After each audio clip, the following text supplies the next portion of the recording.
En la opinión de esta autora, las verdades más profundas pueden ser perfectamente comprendidas por toda persona mayor de 10 años y de mediana inteligencia, siempre que les sean presentadas en lenguaje sencillo y en una forma que puedan aplicar a su vida diaria. Los tratados de filosofía y metafísica contienen un tesoro de enseñanzas para el logro de una vida próspera, feliz y asegurada contra todos los males corrientes que aquejan al ser humano. Pero la fraseología técnica está más allá de la comprensión de la persona común. Diríase que los grandes pensadores y maestros, lejos de sentir el deseo de compartir el tesoro con la mayoría, se esforzaron en ocultarlo tras barricadas retóricas y jerigonzas especiales. No hago sino copiar las normas de mi maestro, el Dr. Emmett Fox, al pretender hacer inteligible, aunque de modo condensado, dicho tesoro metafísico, presentándolo en los términos de la vida cotidiana y corriente. Jesús pasó los años oculto en el monasterio esenio de Qumran, en donde fue educado según las enseñanzas de Enoc. Más tarde, en la controversia que se estableció entre judíos y cristianos, todos los textos de Enoc fueron recogidos y quemados por ambos bandos, salvo unos cuantos ejemplares que lograron ocultar algunos particulares. Los cristianos de los primeros siglos querían borrar toda indicación de que las enseñanzas del Maestro eran de origen judío, y los judíos repudiaban a Jesús y destruían todo lo que pudiera identificarlo con ellos. Las autoridades de la Iglesia cristiana hicieron adulterar y mutilar sus textos en donde apareciera que las enseñanzas se originaban en Enoc. El resultado de esto fue el Nuevo Testamento, que deja en la oscuridad el fondo de la verdad. Cristianismo dinámico. Antes de emprender cualquier oficio, el candidato que lo va a desempeñar recibe instrucciones o estudia la técnica del oficio. El único oficiante que emprende su cometido totalmente a ciegas es el ser humano, al lanzarse a la máxima tarea de vivir. Hay vidas que transcurren entre la opulencia y las satisfacciones. Otras transcurren en la miseria. Las hay que se inician con todas las ventajas de la educación, la ciencia, la medicina, la religión y todas las previsiones que pueden idear el afecto y la fortuna. Y las persigue un atajo de calamidades. ¿A qué se debe la colección de diferencias? La primera ley de la creación es la siguiente: lo que piensas se manifestará. No solamente en tu cuerpo y tu carácter, en lo exterior, en lo material, en tus condiciones, en lo que te ocurre. Tu propio concepto es lo que tú ves suceder. Si tienes formado el concepto de que la salud es el estado natural del hombre, eres de constitución saludable, hagas lo que hagas. Si tu concepto es que la riqueza es inevitable, serás siempre rico. Si consideras que tu destino es la pobreza, los accidentes, la muerte, los achaques de la vejez, la mala o buena suerte, ser víctima de la maldad o merecedor de todo lo mejor, la lucha constante o la plenitud sin esfuerzo, lo que quieras que tú esperes normalmente o aquello con que tú cuentas en mal o en bien, esa es la condición en que vives o verás manifestarse. No se está jamás consciente de la mayoría de estos conceptos. Se forman involuntariamente cuando se ignoran las leyes de la creación. Hoy sabemos que lo que pensamos a menudo pasa al subconsciente y se radica allí actuando como un reflejo. La psicología lo ha comprobado. La metafísica y la filosofía ahondan mucho más en la mecánica expresada, pero, como dije anteriormente, lo expone en una forma tan compleja y enredada que casi no es posible comprenderla. Cuando el pobre ser humano se ve envuelto en los efectos de su ignorancia, cuando ha producido alguna calamidad que lo tortura, se vuelve hacia Dios y le suplica que lo libre del sufrimiento. La experiencia diaria nos comprueba que a veces Dios atiende, pero otras veces no. Cuando Dios no atiende, el pobre ser humano es consolado por sus familiares y amigos con las siguientes palabras: hay que resignarse ante la voluntad de Dios. Como si la voluntad de Dios fuera mala. La oración es de una potencia extraordinaria, porque es de un grado altamente positivo. Es dirigir el pensamiento al propio origen del bien y del amor, y no existe nada más alto. Debe manifestarse el bien instantáneamente. Debe transformar a ojos vista, como milagro, aquello que necesita transformarse. Pero como la primera ley de la creación es que el concepto es lo que rige en los asuntos de los hombres, si el concepto que el suplicante tiene de Dios es que Él es un magnate caprichoso, lleno de mala voluntad, que manda pruebas y castigos más a menudo que premios y beneficios, el suplicante verá manifestarse su concepto de Dios. ¿Y por qué, si Dios es todopoderoso, no interviene para que no suceda esto y aquello y lo de más allá?, preguntan los hombres. Porque Dios es principio, el principio inquebrantable. Inquebrantable significa que no varía. Tampoco puede entrometerse a quebrantar los otros principios que Él ha creado. Si te creó con libre albedrío, Él es el primero en respetarlo. Tú escoges tus conceptos, tus opiniones, tus deseos, tus pensamientos. Das tus órdenes, y Él es el primero en considerarlas.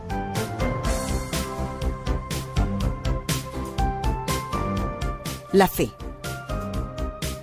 ¿Habrás visto que la fe es un sistema, una manera de actuar?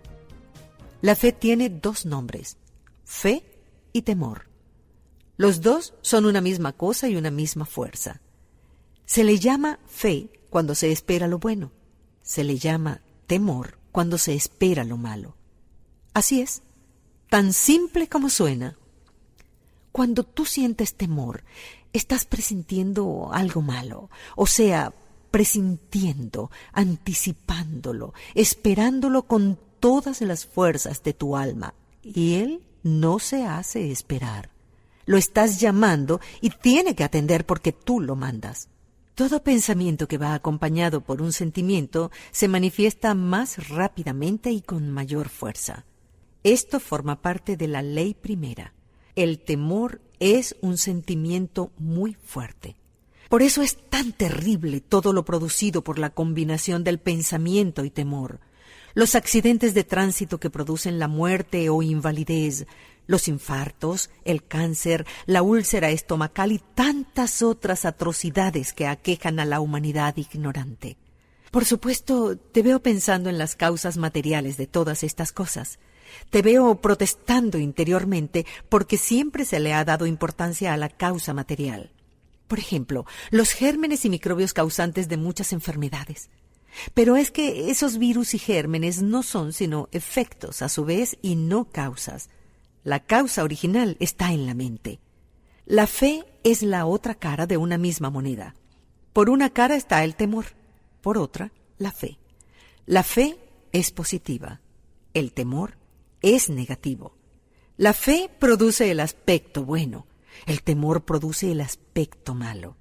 Nadie teme que jamás vaya a suceder algo que considera malo.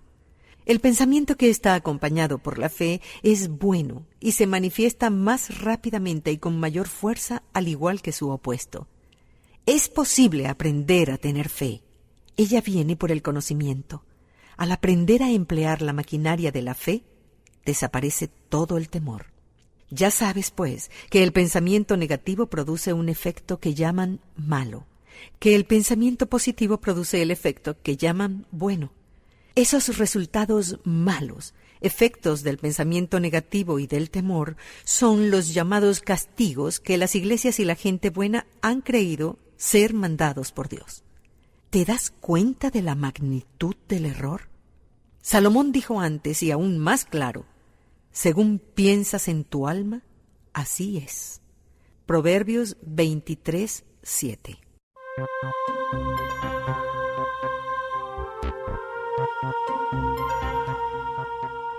La mecánica del pensamiento. Todo el día y toda la noche estamos pensando una infinidad de cosas distintas.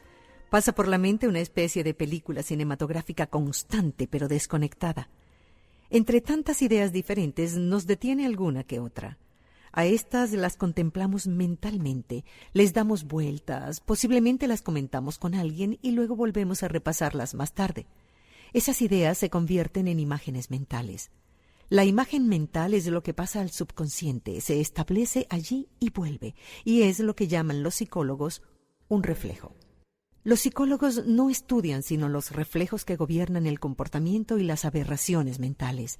Los metafísicos abarcan un campo mucho más amplio y saben que los reflejos gobiernan no solo al hombre, sino también a todo lo que le ocurra al hombre exteriormente. Tantas veces se contemple o se estudie una idea, tanto más se arraiga su reflejo en el subconsciente. El subconsciente no discierne. Su función consiste, primero, en almacenar las imágenes mentales y luego lanzarlas hacia afuera como salen las copias fotostáticas. Es un autómata o un robot. Es un servidor maravilloso que nos economiza toda la tarea de recordar y poner en práctica todo lo que vamos aprendiendo y que hemos ido aprendiendo. Al no haber archivado más la imagen mental que le preparamos, él comienza a reproducirla, aprovechando la más insignificante oportunidad para el resto de la vida y las vidas del sujeto, hasta que el sujeto le da la orden de cambiar una imagen por otra. La ley que estoy explicando se llama el principio del mentalismo, y es la primera ley de la creación. Este es el universo mental. Esto es lo que quiere decir la metafísica cuando dice, todo es mente. Las leyes de la creación son 7. La verdad del ser. Felizmente no estamos obligados a soportar eternamente el castigo que encierra un concepto mal formado. Somos libres y si queremos podemos cambiarlo por otro que produzca satisfacciones, premios y bendiciones. De la misma forma que se produjo la imagen antigua, se produce la nueva. Solo hay que borrar primero la antigua. Hay que desocupar el lugar en que estaba para habitarlo con la imagen nueva. Tal como se borra una letra errada o superflua en una palabra escrita para sustituirla por otra o para eliminarla. La experiencia ha determinado la técnica a seguir para borrar todo lo indeseable. Es la siguiente. Cada vez que te ocurra algo desagradable, piensa y luego repite en voz alta. No lo acepto, lo niego, lo rechazo. No te alteres, no le pongas énfasis a lo que dices. Simplemente dilo con toda calma, con la fe que debe darte que tu palabra es una orden que tiene que ser cumplida incondicionalmente. Tú no ves el cambio que ocurre en ti en ese momento. Tal vez no veas el resultado inmediato en el exterior, a menos que estés muy atento a las pequeñas señales. Pero de acuerdo con el grado de fe y de convicción que sientas al formular la negativa, así será el resultado. Si tu fe y convicción son fuertes, el resultado será instantáneo, como un milagro. La experiencia también nos ha enseñado que no se puede dejar el hueco vacío o medio vacío. Hay que llenar inmediatamente el espacio desocupado. Al terminar de expresar la negativa tienes que afirmar la verdad, como se dice en el lenguaje metafísico. La verdad es la imagen nueva que ha de grabarse y reproducir el bien para toda la eternidad. Nos interesa que esta imagen sea lo mejor posible, que sea la verdad entera y no una semiverdad, que constituya la voluntad de Dios, pues Dios es la verdad y el bien. El ser divino es la verdad tuya, mía y de todos. Es la verdad perfecta. Es amor, inteligencia, vida, verdad, alma, espíritu y principio. O sea, las 7 fases de Dios, porque el ser divino es hijo de Dios, una célula de Dios mismo. Esto no es panteísmo. El hombre no es Dios, así como una gota de agua de mar no es el mar, pero en una sola gota de agua de mar se encuentran todos los componentes del resto del mar. Ella es una célula del mar. Como nuestra conciencia está adormitada, no sabemos determinar exactamente lo que es el bien y la verdad. Quisiéramos que alguien nos lo indicara, nos enseñara y nos dictara la imagen que debemos grabar.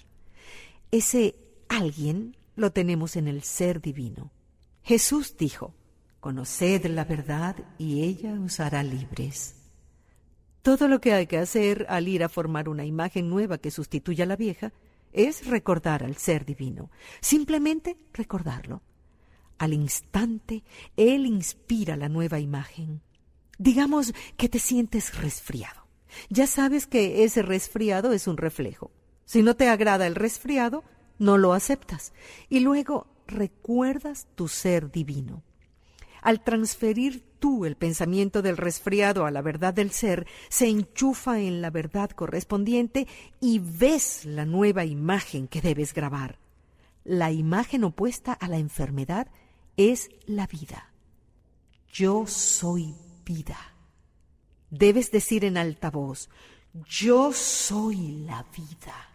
La vida es salud. La salud es lo opuesto a la enfermedad. La salud es la única verdad. Recuerda que estás formando una imagen. Mientras más la veas, mejor para ti. Piensa lo bueno.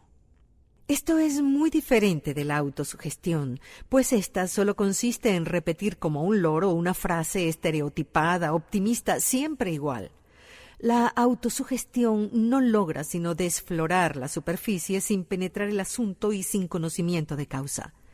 La verdad del ser razona, investiga, resuelve, penetra y destruye la causa, limpia, sana y renueva el subconsciente, lo fortifica, adelanta al ser humano y le ensancha la conciencia. El ser divino vive permanentemente en el ambiente que llamamos celestial. Es el ambiente del bien. No lo olvides, pues esta también es la purísima verdad. Mientras más te identifiques con ese ambiente, más lo reproducirás en tu vida exterior, en tu vida diaria.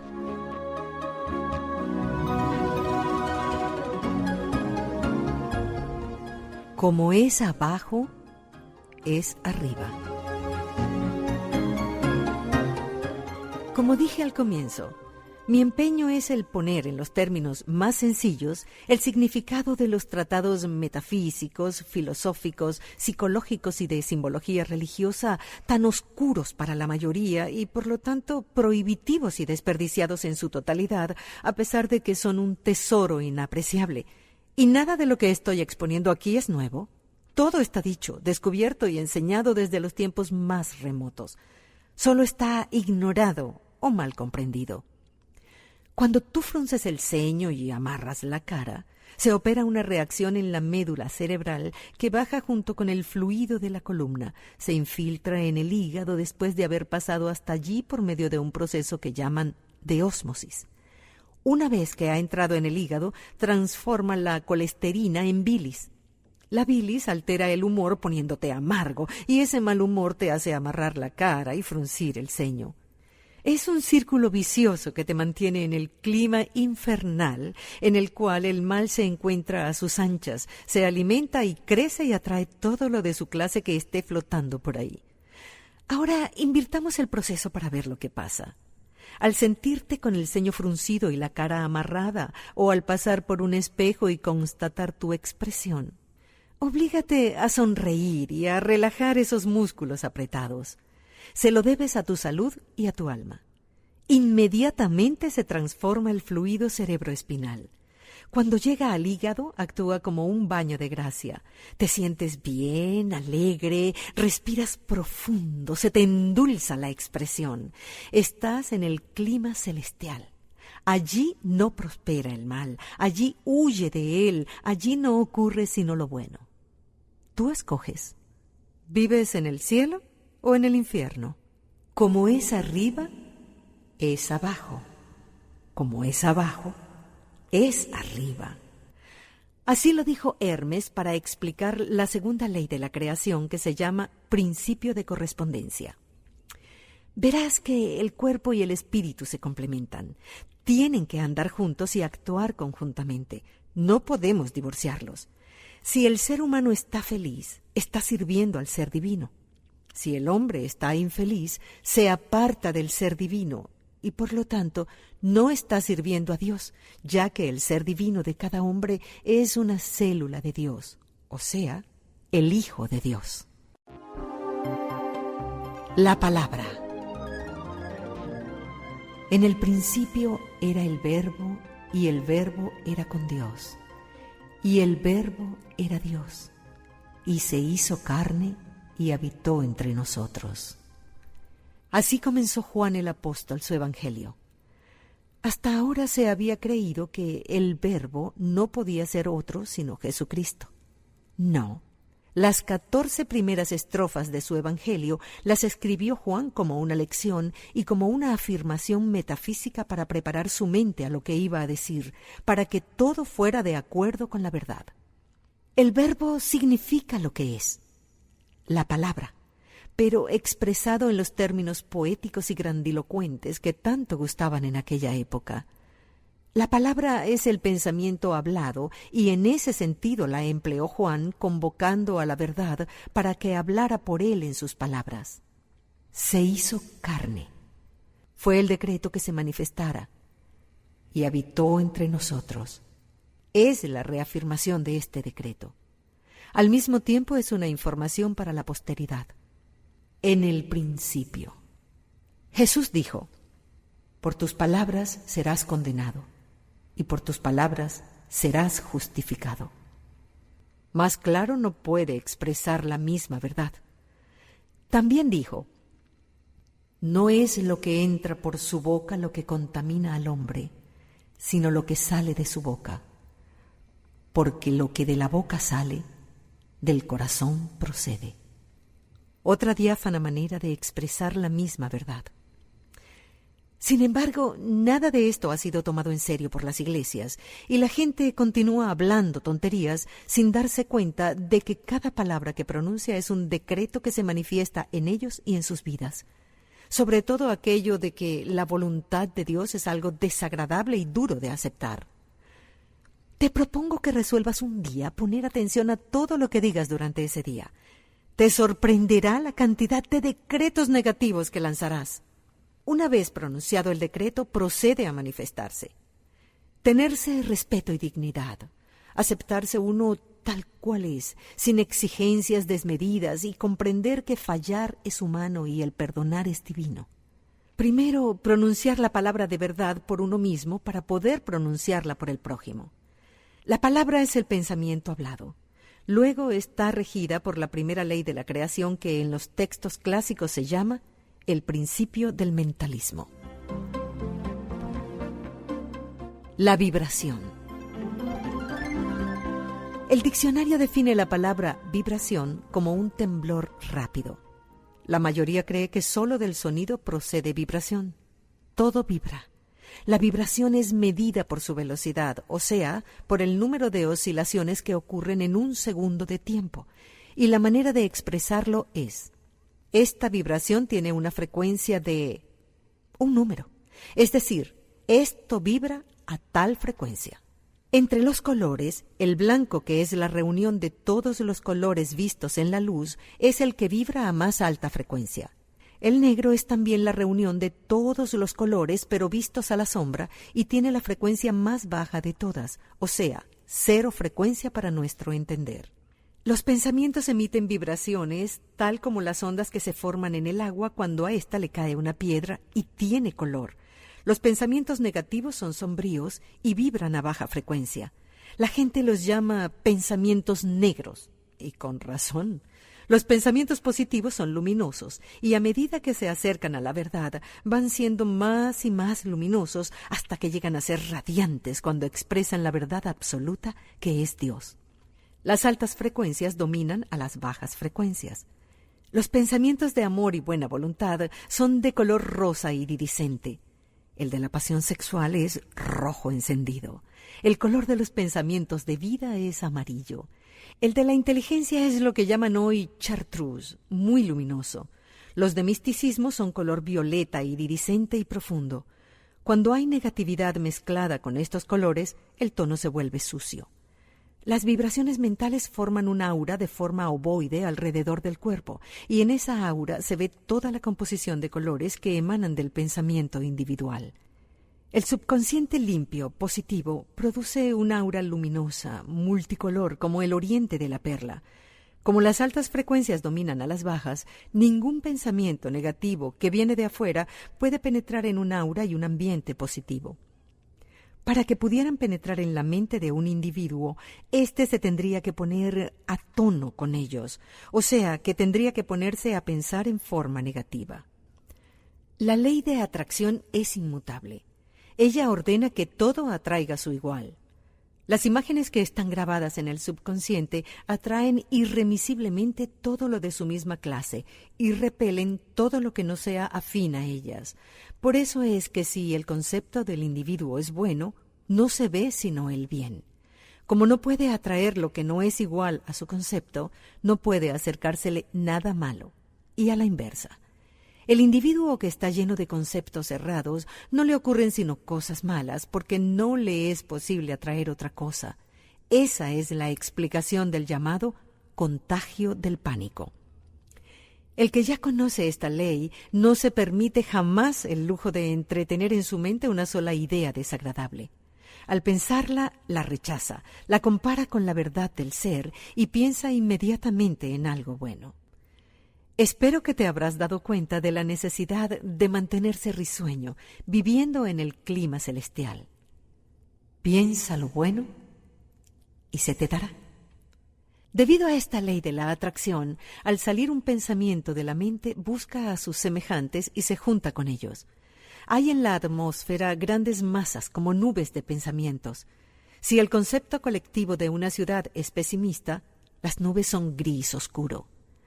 Planean sobre la ciudad, rodean a los habitantes, acuden a donde sean atraídas, mantienen a toda la población en su mismo concepto, y a esto se debe el carácter de las diferentes nacionalidades y razas. La persona que ya ha logrado transformar sus conceptos, que ya ha formado el hábito de consultar y conectar todo con el ser divino, tiene el poder de destruir las cristalizaciones ajenas con solo pensar la verdad frente a los males que pueden ocurrir en otros. Esta es la explicación de las curas y milagros de Jesús. El mandamiento de amar al prójimo como a uno mismo no significa que estamos obligados a sentir afecto. Perdona a tus enemigos. Haz el bien a aquellos que te persiguen y te odian. Vuelve la otra mejilla. Todo esto significa que al mirar entrar el mal en otro debemos pensar en su ser divino y declarar la verdad. Simple, sencillo y fácil. No hay modo más práctico de disolver el resentimiento que tengamos. Muchas veces oímos exclamar: «Yo perdono, pero no puedo olvidar». Si tú eres de estos, ensaya lo que te he dicho.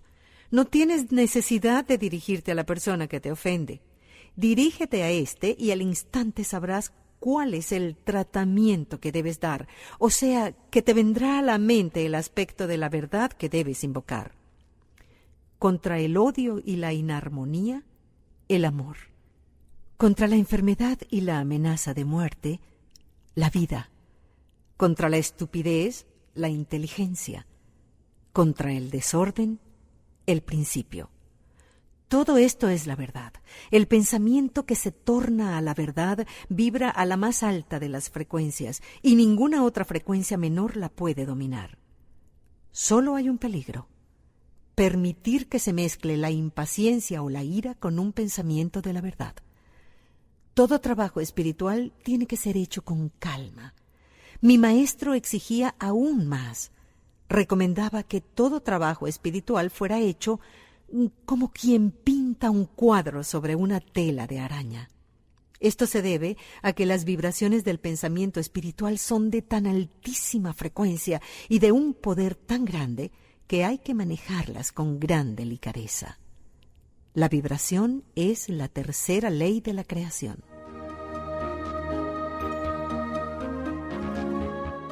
El vacío. El vacío no existe. Más que nunca en este siglo se está comprobando. El aire está lleno de átomos y de partículas de polvo. El átomo es mitad espíritu y mitad materia. Materia porque es el comienzo de esta. Espíritu porque es invisible y es energía. El átomo está al borde de la división entre materia y espíritu.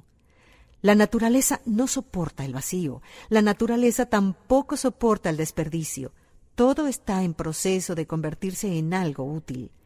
Todo sirve para algo y para alguien, y todo tiene su sitio propio y exacto. Todo ser humano viene a la tierra con lugar ya dispuesto para él, con una labor que realizar, equipado con un talento especial que lo dispone al trabajo y al puesto que le pertenece. Así como cada huella digital es única en el mundo y en toda la historia de la Tierra, cada individuo es único. Su puesto, sitio o lugar es únicamente para él. Nadie más puede desempeñar la labor como él. Si el sitio que le corresponde está momentáneamente ocupado por otro, los dos individuos se sentirán defraudados, incómodos y estarán haciendo mal lo que estén desempeñando en el momento. La labor que nos corresponde a cada uno, sea en el comercio, en las artes, en las letras, en la religión, en el gobierno o en la agricultura, es muy fácil determinarla. Cada uno está capacitado para conocer su lugar único. Está en aquello que más le gusta hacer en el mundo, aquello que no parece trabajo, que cuando uno lo está haciendo se olvida de todo y considerará absurdo que le paguen por hacerlo cuando se está divirtiendo tanto. Está de acuerdo con la segunda ley de la creación, o sea, el principio de correspondencia. Si eres un desajustado, busca en ti lo único que te gusta hacer. Declara que tu lugar te está esperando. Reúnete con personas de tu misma afinidad. Dirígete hacia el lugar que más te guste y pide luz a tu ser divino para que te indique dónde debes encontrarlo. Cuando hace falta algo, lo que sea, declara la verdad. La naturaleza detesta el vacío, el desajuste y la inarmonía.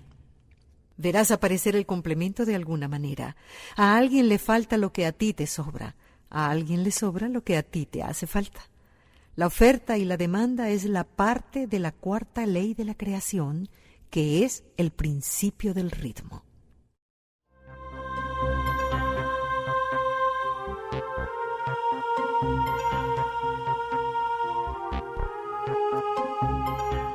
El derecho de conciencia. Hemos vivido centenares de vidas anteriores a la que ahora estamos viviendo. Fuimos un átomo, fuimos una gota de agua, fuimos vegetal, mineral, animal y hombre. En nuestra etapa humana hemos sido hombre o mujer muchas veces. Hemos pertenecido a todos los niveles sociales y en cada uno de esos niveles hemos aprendido las lecciones propias del nivel. Si hoy somos personas que vivimos rodeados de las ventajas, comodidades y adelantos modernos, es porque lo hemos merecido en nuestra trayectoria.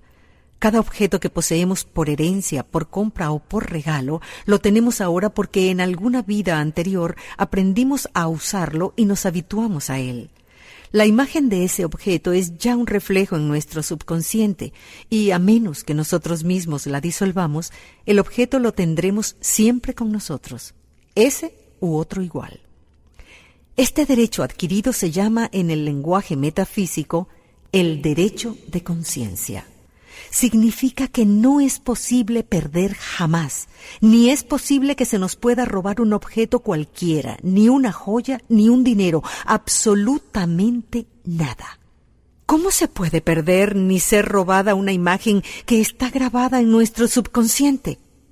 No es posible. Es parte de la cuarta ley de la creación. De ella dijo Jesús: «No os alleguéis tesoros en la tierra, donde los ladrones los hurtan y el moho destruye. Antes, allegaos tesoros en el cielo, donde el moho no puede destruirlos, ni los ladrones los pueden hurtar». La creencia general es que esto significa que debemos coleccionar virtudes y despreciar las posesiones terrenas, pero no es así. El maestro expuso la ley en esas palabras, añadiendo: «Porque donde está tu tesoro, está tu corazón». Ya sabemos lo que él quería decir con la palabra corazón. Además, la frase como él la dijo era: «Porque lo que está en tu corazón es tu tesoro». Cuando a ti se te extravía algún objeto de tu posesión, cuando se te pierde algo por la calle o cuando algo te sea robado, con solo recordar el hecho de que lo que tú posees lo tienes por derecho de conciencia, que está grabado en tu subconsciente y esta imagen no te la pueden quitar ni la puedes perder, basta para que el objeto aparezca intacto. Alguien te lo devuelve. Lo encuentras tú mismo o recibes un regalo de un objeto similar. Sin ningún esfuerzo para ti volverá a tus manos de ahora en adelante porque ya conoces la ley. Mi maestro decía que el que conoce la ley del derecho de conciencia y la practica hasta formar de ella su concepto, puede dejar en medio de una calle transitada un billete de alta denominación y nadie lograría verlo. Al día siguiente lo volvería a encontrar en el mismo sitio.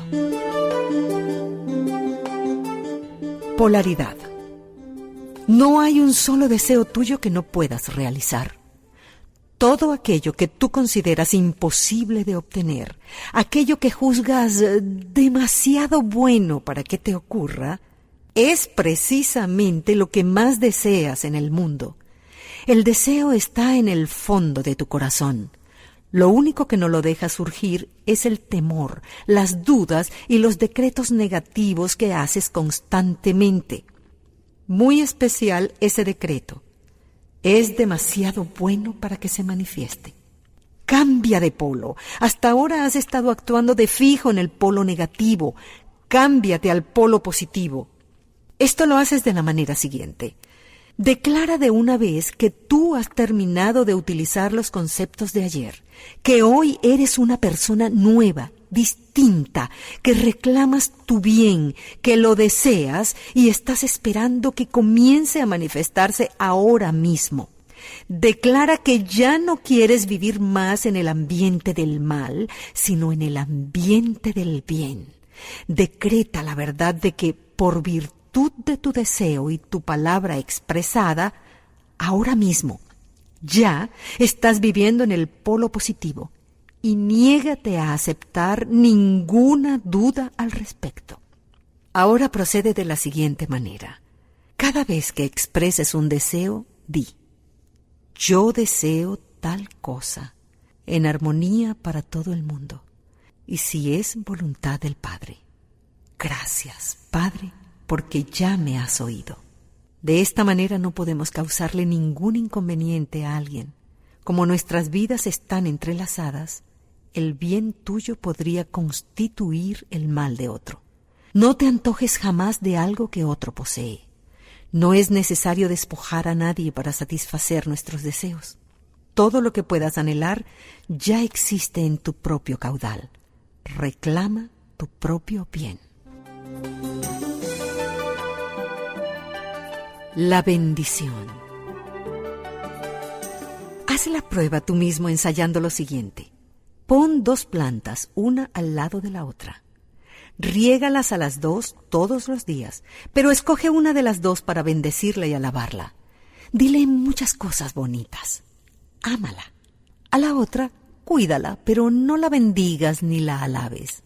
Verás tú mismo el resultado. Cada vez que sucede algo malo o desagradable, no pierdas un instante. Di: es por bien. Bendigo el bien que contiene. Todo contiene el bien, y el tú bendecirlo se aumenta y se manifiesta. Lo que parecía malo se convierte en una gran bendición y una felicidad porque lo habrás pasado al polo positivo. No bendigas a las personas, bendice al ser divino en ellas. No bendigas a un enfermo, bendice al órgano saludable que está manifestando una mentira. Bendice la salud y la verdad en él. Ten cuidado esmerado en no expresar jamás algo que vaya en contra de otros. La ley del ritmo. No hagas a otros lo que no quisieras que te hicieran a ti. Es un buen boomerang y no perdona. Lo que le hagas a otros se devuelve y te lo harán a ti. Si le deseas mal a otro, te ocurrirá ese mal a ti. Si calumnias o criticas, otros te calumniarán y te criticarán. Si bendices a otro, encontrarás quien te bendiga a ti. Si ayudas a otro, encontrarás ayuda cuando más lo necesitas. Si perdonas, serás perdonado. El ritmo es un péndulo. Cuando alguien te haga un daño, no lo bendigas. Bendice su ser divino. Dile mentalmente: que se te haga el bien. Y piensa en otra cosa. Así, cuando tú hagas algo sin intenciones de herir o molestar a otros, pasará desapercibido y nadie lo sentirá. El universo está constituido así. Todo surge del principio masculino y femenino. El pensamiento es masculino, polo positivo. El alma es femenina, polo negativo. Ahora es cuando puedes comprender lo que al principio te hubiera confundido, y es que el pensamiento, para manifestarse, necesita unirse o ser casado con un sentimiento. El alma es la sede de las emociones, de los sentimientos. Alma. El alma es ese fantasma que a veces aparece y asusta. Es también la sede de las emociones. El alma del hombre habita lo que llaman el plano astral. Lo habrás oído nombrar mucho. Las fuerzas que rigen ese plano son llamadas psíquicas. Es el reino de las experiencias fenomenales como el espiritismo, la mediumnidad, ciertas manifestaciones magnéticas, etc. Es un plano muy ameno, muy distraído, muy interesante, pero también aterrador a veces.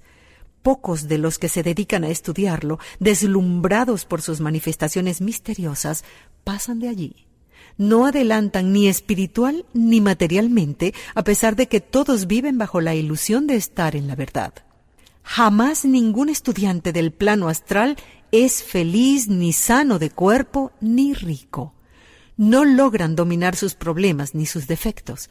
Para resolver sus problemas los verás consultando con las almas de los muertos, corriendo a consultar a las personas que leen la mano, tiran las cartas y predicen el futuro. Estos espíritus o almas descarnadas siempre son del mismo grado de evolución del que las llama, pues no se puede atraer, ya lo sabes, sino lo que sea igual a la propia conciencia.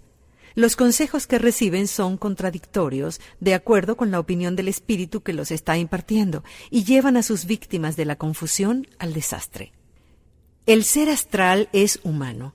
El alma humana es la que se gradúa al plano astral y es la que acude a las sesiones espirituales. Conserva aún sus conceptos intactos y no sabe ver ni juzgar de otra forma sino de acuerdo con lo que ve. Por sus frutos los conoceréis. Significa que por sus problemas, sus achaques, su pobreza o sea, su manifestación, podrás juzgar cuáles son sus conceptos. Una de las pocas maneras que tiene el animal para adelantar rápidamente en su evolución es la de servir al hombre. Cuando la oportunidad de servir se le presenta a un animal, el espíritu que rige a toda su especie se estremece de dicha, porque al avanzar un ejemplar del grupo, avanzan todos los que vienen detrás hacia el plano humano. La naturaleza animal del hombre requiere el alimento animal en todos los grados carnívoros. El pez grande se come al chico hasta que llega el momento en que el hombre es guiado por su ser divino. Para entonces, el deseo y la necesidad de comer carne animal desaparece automáticamente. No hay que forzar, no se puede. Es contrario al plano universal. Los excesos se normalizan con solo mirar la verdad del ser con mayor frecuencia. Mientras más rudimentaria es la conciencia, más se necesita del sacrificio para adelantar. El hombre que se ve obligado a matar un animal para beneficio de una colectividad, lejos de cometer un crimen, le brinda una mejor oportunidad desde dentro del reino animal. Es la ley de los mundos inferiores. Los sentidos y las emociones deben ser cultivados como se cultiva un talento, pues también son dones divinos. Por ningún concepto se les debe menospreciar, negar o rechazar. Se les debe ajustar y equilibrar. Y esto se logra elevando el pensamiento al ser divino y a su verdad cada vez que sea necesario. Los excesos, la emotividad y el sensualismo los regula Él, como no podemos nosotros con nuestra débil voluntad. Reprimir, frenar y frustrar nuestras emociones y renegar de ellas y de nuestros sentidos sin apelar a la verdad del ser divino es atrofiarlas y hasta destruirlas, es matar el alma o herirla y enfermarla.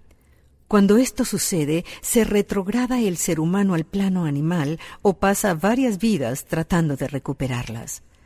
Dios está en todo. En todas partes, está presente en ti y en todo lo que te rodea. No es preciso buscarlo como se busca a una aguja caída al suelo.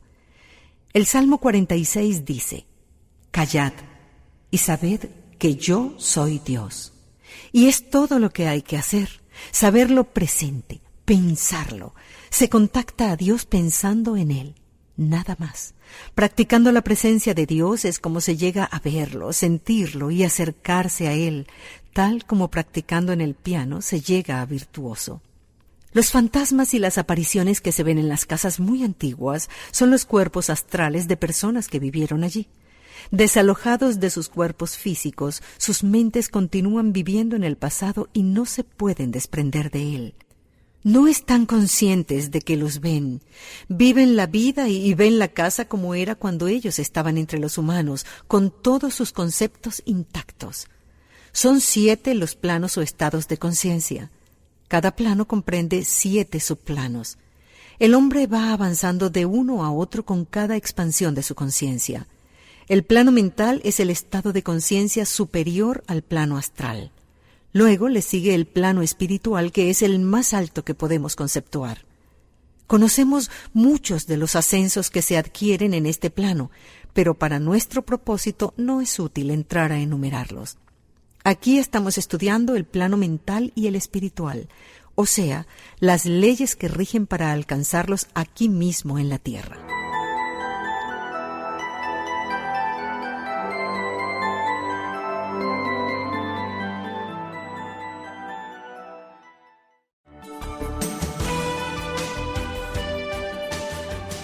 Hoy.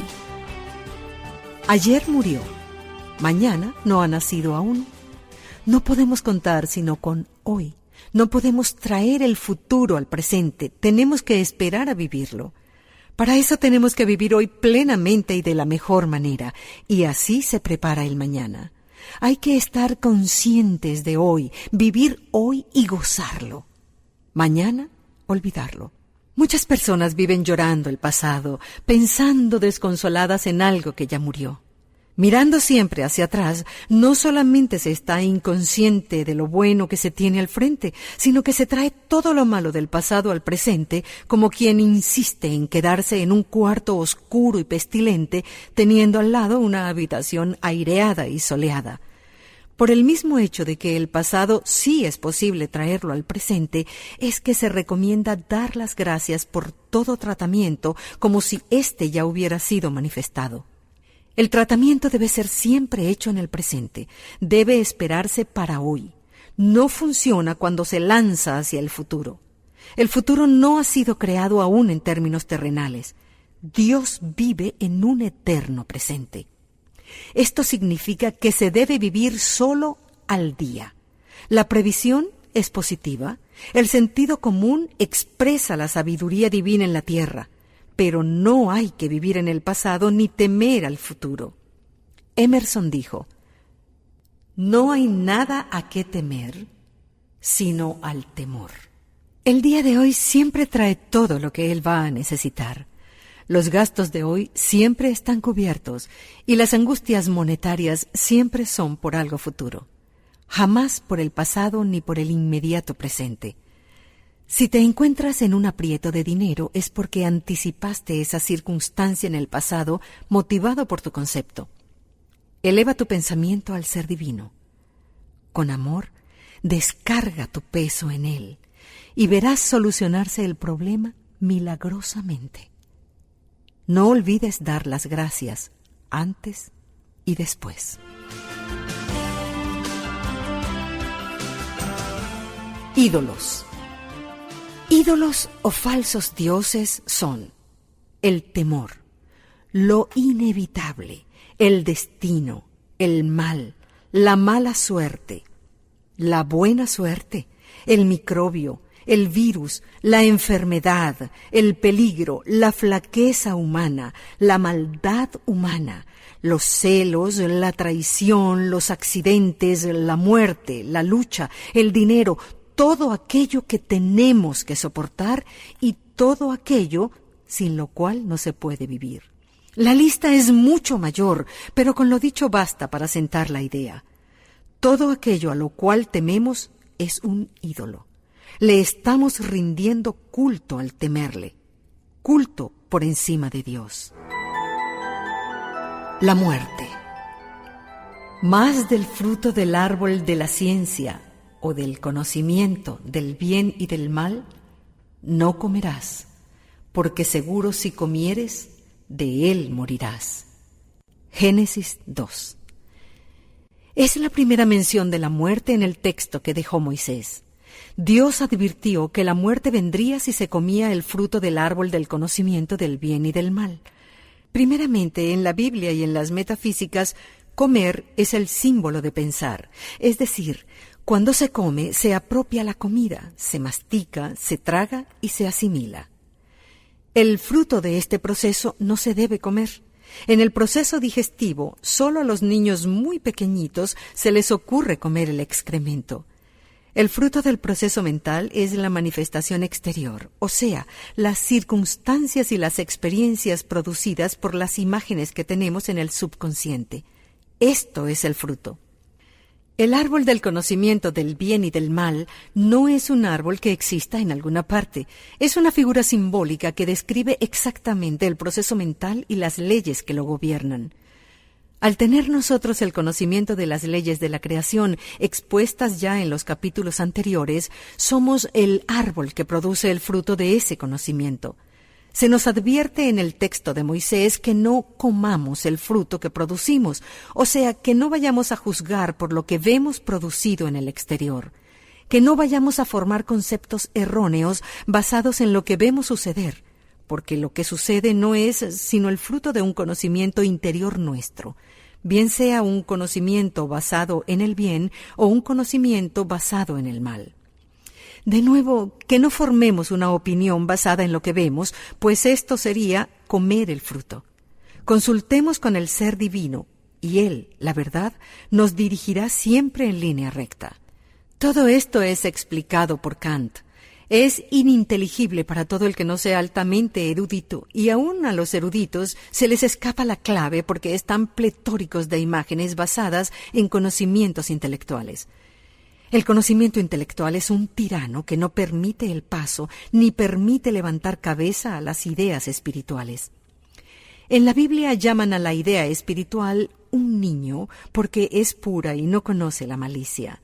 El que está lleno de erudición considera esto cosas de niños. El último eslabón de la cadena que comienza con el primer pensamiento errado es la muerte. Imagínate una cuerda con un nudo. Imagínate que la cuerda que está a la derecha del nudo es ya el final del rollo. Por lo tanto, se ha aflojado y anchado. Imagínate que a la izquierda del nudo la cuerda continúa hasta no vérsele el fin.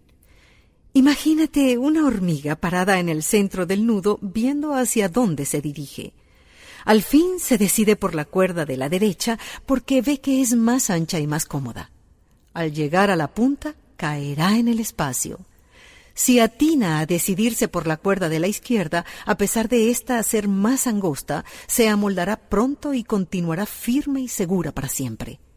Este es el cuadro de lo que sucede cuando se elige entre pensar negativamente o pensar positivamente. El camino negativo parece cómodo y termina pronto. El camino positivo es la puerta pequeña y el camino angosto que lleva a la vida. Pocos hay quienes lo encuentran. El pecado original es la decisión que se hizo en el nudo. La muerte es inevitable en el camino negativo. Es un resultado natural de esa vía, pero nada nos impide devolvernos. No tenemos que morir, nosotros lo resolvemos. Jesús dijo que la muerte sería el último enemigo que venceríamos. Lo prometió. Los grandes avanzados no mueren, solo trascienden. Moisés trascendió, Elías trascendió, Jesús no murió. Las escrituras sagradas no dicen que murió, dicen que entregó el espíritu, que en léxico metafísico significa algo muy diferente. Equivale a proyectar el cuerpo astral, el alma, fuera del cuerpo físico. El cuerpo astral está sujeto al cuerpo físico por medio de un hilo de la misma sustancia astral. Al separarse el cuerpo astral del cuerpo físico, continúan conectados por ese hilo que es elástico, pudiendo extenderse a grandes distancias. La Biblia lo llama el cordón plateado porque tiene un color grisáceo algo luminoso. A medida que el enfermo operado elimina la sustancia que lo ha puesto inconsciente, el cuerpo astral va ocupando el cuerpo físico otra vez. El cuerpo astral es el que siente y está consciente. Cuando sale del cuerpo físico, éste deja de sentir y de estar consciente. Cuando el ser humano muere, es que el cordón se ha partido. Se separan los dos cuerpos y el astral sigue viviendo. La reencarnación. ¿Y por qué no recordamos nada de lo que fuimos en vidas anteriores?, preguntan siempre los estudiantes de la verdad. Oh, ¡qué bueno que es así! ¡Qué grande es el amor de Dios y sus leyes sabias! ¿Qué ganarías con revivir esos días pasados? Nada. Y probablemente revivirías algo desagradable, porque siempre hay algo desagradable en el pasado. La vida es una escuela, y cada vida es un grado más adelantado que el último. Si una vida es plena y la que le sigue es pobre, es porque se desperdició algo o se dejó de aprovechar, y hay que rehacerlo de nuevo. El amor de Dios no conoce el infierno. Nadie se condena eternamente. Todo tiene perdón. Todos tenemos una nueva oportunidad, y hasta 70 veces 7, como lo dijo Jesús. El karma es la ley de causa y efecto. La casualidad no existe. Todo tiene una causa. Toda causa tiene un efecto. Hay karma bueno y karma malo. Ya los conoces. Es la deuda que contraemos por el mal y el cobro por el bien. El ser divino es señor del karma. En él no existe karma. Entonces, ¿es posible borrar un karma malo? Sí, mirando al ser divino, acostumbrándonos a habitar su morada. Además, cuando el ser humano adquiere lo que se llama la conciencia espiritual, que es el estar pendiente de cumplir las leyes que he expuesto, ya no se está bajo las leyes materiales, se está bajo la gracia. Las reencarnaciones cesan cuando el individuo ha desarrollado el amor por todos sin distinción, cuando ya sabe colocarse en el lugar de otro y comprender el motivo que lo impele a actuar como actúa, cuando siente que no tiene nada que perdonar porque lo que quiera que te hayan hecho es simplemente reacción natural de un plano inferior de la evolución. Ese individuo ya no tiene nada que aprender y no tiene que regresar a este plano. La meta es el amor. Los que han sido enemigos en una vida a menudo nacen madre e hijo o hermanos en la próxima vida para obligarlos a amarse. La naturaleza siempre busca unir por medio del amor, curar y reformar por el amor. El signo de Acuario. Jesús mencionaba mucho este mundo y el otro mundo. También anunciaba muchos cambios para el fin del mundo. Una vez le preguntaron los apóstoles cuándo llegaría ese fin del mundo que él tanto predecía, y Jesús les contestó: cuando veáis al hombre con el jarro de agua. No sabemos si los apóstoles comprendieron la alusión, pero para esta generación está clarísima. Todo el mundo sabe que el zodíaco establece la precesión de los equinoccios o, en palabras muy baratas, es un círculo en el firmamento estelar compuesto por grupos de estrellas. Cada grupo tiene un nombre. Según la astrología, cada mes del año está regido por uno de los grupos de las estrellas o signos del zodíaco. Son 12 signos, uno para cada mes del año. Cada signo es acompañado por lo que llaman un regente que determina la naturaleza del signo. Pero el zodíaco tiene una significación mucho más profunda. Digamos que por fuera del circulito que cierra los 12 meses de un año, hay un círculo mucho, pero mucho más grande, tan grande que el espacio ocupado por 2160 años aproximadamente corresponde a un signo del zodíaco, o sea, que cada signo con su regente gobierna a la humanidad durante 2 milenios y pico. Al final de cada una de estas eras, el signo que ha imperado comienza a esfumarse o alejarse y simultáneamente comienza a hacerse sentir la influencia del próximo signo y las características del regente nuevo. Al entrar más de lleno la era de Acuario, que es un signo aéreo, el submarino crió alas y se convirtió en avión, pero siempre plateado. El carácter de Acuario es el del jardinero. Representa un hombre con un jarro de agua al hombro. Siempre ayuda a regir el agua, pero en cantidad razonable. El jardinero celeste cultivará su jardín para que las plantas den flores, para que la humanidad se perfeccione. El signo lleva 2 líneas irregulares a los pies del jardinero que significan corrientes nuevas de pensamiento, corrientes eléctricas, caminos nuevos en el aire, etc. Fue descubierta la electricidad a fines del siglo ya para entrar en el nuevo. Poco a poco fue invadiendo nuestras vidas hasta que vivimos en ella y por ella, junto con ella y rodeados de ella. Estamos abriendo nuevas rutas en el cielo. Ya la electricidad se graduó con el título de electrónica. El elemento que va a terminar de transformarlo todo en una era nueva y diferente es el uranio, llamado como su regente, Urano. Los signos alternan, uno es positivo, el próximo negativo. Acuario es positivo. Para esta era está predicha la unión de las religiones con la ciencia. No habrá una religión que impere como imperó la católica en la era pisceana. Todos se unirán en una sola verdad. Cada cambio de signo trae grandes cambios en el planeta y en la mente. El nuevo signo actúa como una purga que revoluciona todo lo antiguo para dejar limpio el terreno, acondicionado para la selección que trae el nuevo signo.